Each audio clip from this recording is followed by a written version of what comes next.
ವೀಕ್ಷಕರೇ, ನಾವೀಗ ಹನುಮಾನ್ ದಾರ ಚಿತ್ರಕೂಟದಲ್ಲಿ ಹನುಮಂತನಿಗೆ ಮೀಸಲಾಗಿದ್ದಂಥ ಒಂದು ಬೆಟ್ಟ ಇದು. ಈ ಒಂದು ಬೆಟ್ಟದ ಮೇಲೆ ಹನುಮಂತನ ವಿಗ್ರಹವಿದ್ದು ಅದರ ಮೇಲೆ ನೈಸರ್ಗಿಕವಾಗಿ ನಿರಂತರವಾಗಿ ನೀರು ಬೀಳುತ್ತಿರುವುದರಿಂದ ಅದು ಹನುಮಂತನ ವಿಗ್ರಹದ ಮೇಲೆ ಯಾವರು ನೀರು ಬೀಳ್ತಾ ಇರುತ್ತೆ, ಅದಕ್ಕೆ ಹನುಮಾನ್ ದಾರ ಎಂದು ಹೇಳುತ್ತಾರೆ. ಇದು ಹನುಮಂತನಿಗೆ ಸಮರ್ಪಿತವಾಗಿದ್ದೆ. ಲಂಕೆಯನ್ನು ಸುಟ್ಟು ಬಂದ ಹನುಮಂತನ ಕೋಪವನ್ನು ತಣ್ಣಗಾಗಿಸಲೆಂದೇ ಇಲ್ಲಿ ಜಲಧಾರೆಯನ್ನು ಶ್ರೀರಾಮ ನಿರ್ಮಿಸಿದ್ದಾರೆ ಎಂದು ಹೇಳಲಾಗುತ್ತದೆ.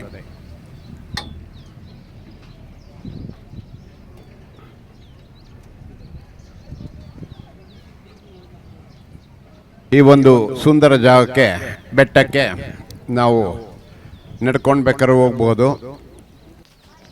ಭಾಳ ಸುಂದರವಾದ ರೋಪೇ ಜರ್ನಿ ಕೂಡ ಮಾಡಿಕೊಂಡು ರೋಪೇನಲ್ಲಿ ಹೋಗಬಹುದು. ರೋಪೇನಲ್ಲಿ ಹೋಗೋದು ಭಾಳ ಚೆನ್ನಾಗಿರುತ್ತೆ. ಸುತ್ತಲಿನ ದೃಶ್ಯ, ಬೆಟ್ಟ ಎಲ್ಲ ಭಾಳ ಚೆನ್ನಾಗಿ ನೋಡಬಹುದು. ಭಾಳ ಸುಂದರವಾಗಿದೆ.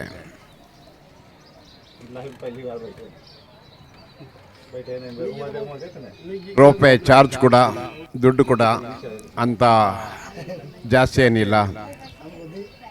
ಸಾಮಾನ್ಯ ಜನರು ಕೂಡ ಹೋಗಬಹುದು ದುಡ್ಡನ್ನು ಕೊಟ್ಟು.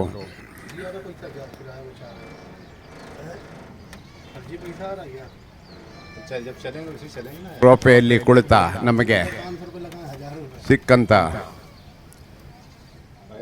ಸುಂದರವಾದ ಬೆಟ್ಟಗಳ ದೃಶ್ಯ, ಇದನ್ನ ಭಾಳ ಸಂತೋಷವಾಗಿ ನೋಡಬಹುದು. ಅಷ್ಟು ಚೆನ್ನಾಗಿದೆ. ಸುತ್ತಲಿನ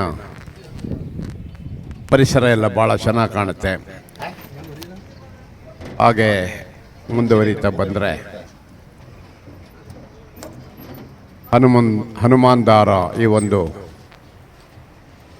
ದೇವಸ್ಥಾನಕ್ಕೆ ಬಂದು ಇದೆ ನೋಡಿ. ಹನುಮಂತನ ಬೆಟ್ಟದ ಮೇಲಿರುವಂಥ ನೀರಿನ ಸ್ಥಳ ಹನುಮಾನ್ ದಾರ.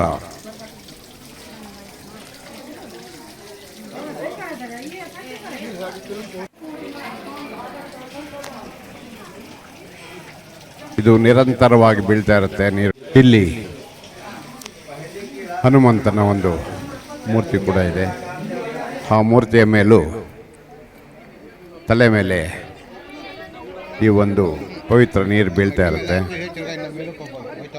ಇದನ್ನೆಲ್ಲ ನೋಡಿಕೊಂಡು ಕೆಳಗೆ ಹೊರಟು ಅದೇ ರೀತಿ ಸುತ್ತಲಿನ ಪರಿಸರ ನೋಡಿಕೊಂಡು ನಾವು ಕೆಳಗಡೆ ಬಂದು ಈ ಹನುಮಾನ್ ದಾರ ಬಿಟ್ಟು ಇಲ್ಲಿ ಚಿತ್ರಕೂಟದಲ್ಲಿ, ಚಿತ್ರಕೂಟ ಒಂದು ಕಾಂಪ್ಲೆಕ್ಸ್, ದೊಡ್ಡ ಒಂದು ಜಾಗ, ಸುತ್ತಲೂ ಶ್ರೀರಾಮನ ಕ್ಷೇತ್ರಗಳೇ ಇದ್ದಾವೆ. ಇದನ್ನೆಲ್ಲ ನೋಡ್ಬೋದು. ಹನುಮಾನ್ ದಾರ ಚಿತ್ರಕೂಟ ಪರಿಕ್ರಮ ಅಂತಿದೆ, 5 ಕಿಲೋಮೀಟ್ರ್. ಅದು ಭಾಳ ಚೆನ್ನಾಗಿದೆ, ಅದು ಮಾಡ್ಬೋದು. ನಂತರ ಚಾರ್ಧಾಮ್ ಯಾತ್ರಾ ಅಂತ ಇದೆ. ಅನಸೂಯಾದೇವಿ ಆಶ್ರಮ, ಸ್ಫಟಿಕಶಿಲಾ, ಗೋದಾವರಿ, ಗುಪ್ತ ಗೋದಾವರಿ, ಆಮೇಲೆ ಇನ್ನೊಂದು ಜಾನಕಿ ಕುಂಡ್ ಅಂತ, ಇವೆಲ್ಲ ನೋಡಬಹುದು. ಇದನ್ನೆಲ್ಲ ತಾವುಗಳು ನೋಡೋಕ್ಕೆ ಕಮ್ಮಿ ಅಂದರೆ 1-2 ದಿವಸ ಬೇಕಾಗುತ್ತೆ. ಆರಾಮಾಗಿ ಬಂದು ನೋಡ್ಕೊಂಡು ಹೋಗ್ಬೋದು. ಭಾಳ ಸಂತೋಷವಾಗುತ್ತೆ. ಹಾಗೂ ರಾಮಾಯಣವನ್ನು ಓದಿದಷ್ಟೇ ನಮಗೆ ಕುರುಹುಗಳು ಇಲ್ಲಿ ದೊರೀತದೆ. ಆದ್ದರಿಂದ ಜೈ ಶ್ರೀರಾಮ್ ಎಂದು ಹೇಳಿ ನನ್ನ ಈ ಕಾರ್ಯಕ್ರಮ ಮುಗಿಸ್ತಾ ಇದ್ದೀನಿ.